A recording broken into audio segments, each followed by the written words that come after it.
Ako si Rick Santa Ana, may-ari ng Skinworks Tattoo and Body Piercing. Nag-start ako mag-tattoo 1990. Improvise sa tattoo machine. So, hanggang sa tattoo lang na tattoo, inom tattoo, kalye. Hanggang sa dumating na yung mga, nahanap na ako ng mga tao, sila na mismo pupunta, mga military, Philippine military, pupunta sa akin para magpa-tattoo. 1991 nag-start ang Skinworks.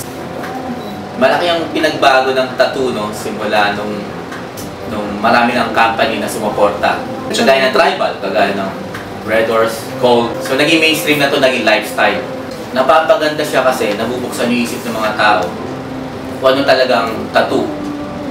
Napapasama naman siya kasi inaabuso to ng mga tao. Si Phil D ng Korn, halos karamihan ng mga banda dito sa ating Kamikaze, Parokya, Willa Baliw, at marami pang iba, Greyhounds. Alam mo, ang tattoo, lahat naman ng genre yan eh. So, nasasakupan natin. So, skateboards, lahat na klase. Kasi, ito nga, lifestyle nga ito, tsaka self-expression to. Kung ano man ang larangan mo sa buhay mo, pwede mo i-connect yung hobby mo, yung ginagawa mo sa tattoo. Kasi lahat naman ng kabataan, lalong-lalo na kapag street ka nga, ay imposibleng hindi mo isipin na mag-skates ka eh. Okay. Diba? Isa rin ako sa gano'n kasi hindi lang nagtuloy-tuloy. So ito yung time na binigay sa akin na will para pasukin ko ulit, balikan ko yung kabataan ko at ipagpatuloy ko yung hindi ko natuloy. Panghapang long-term yung pinapakita ni Skinworks, habang buhay ko magbibigay ng tamang pagtatattoo. Yeah. Sayang ako pinababayaan kasi isa ang Skinworks na nag-establish ng tattoo industry dito sa Pilipinas at maraming tumitingin sa atin.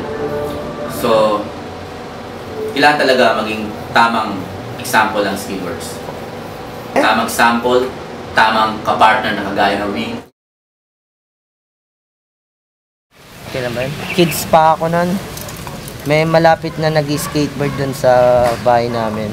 Yun nga, sila Jason niya yun, sila Pusa. Ayun, nakita ko sa kakaiba to. Gusto kong matutong ganito, mag-skate. Ayun, una muna, tambay muna ako dun sa spot nila. Yung kinood, may kiramdam. Tapos nagkapera ako, bumili ako ng setup. Tapos yun, doon ako nag-skate. Siyempre, masaya. Sino ba naman may-ari ng may board, di ba? Kasi dati, nung bata ako, nag-skate lang ako. Lit kaya ng board ko dati. Nagpatato ako as a form of individual. Nag-skate ako kasi gusto kong ma-express yung sarili ko. Ganun din yung sa tattoo. Yung Skinworks, may pangalan na yun eh. Pag nagpatato ka dun, hindi ka naman talaga magsisisi. Tsaka yung artist is si Ricky Santana. Parang siya yung one of the best na magaling magtattoo sa Pilipinas. Okay. Yung hili ko sa tattoo, tsaka yung hili ko sa skateboard na pagsama ko. At ang naging yung produkto yung deck na Piply. Since ito yung unang signature board, so talagang winner-out namin na makatrabaho yung isa sa pinakamagagaling at respetadong tattoo sa tattoo industry na si Ricky Santana ng Skinworks. At ito na yung kinalabasan. Gusto pala magpasalamat kay Mark tsaka sa We Legendary Family. Menjola Crew, tsaka lahat na nagturo sa akin. Piply para sa lahat ng skater, sa lahat ng skaters. Skate for fun lang, tsaka keep latitude.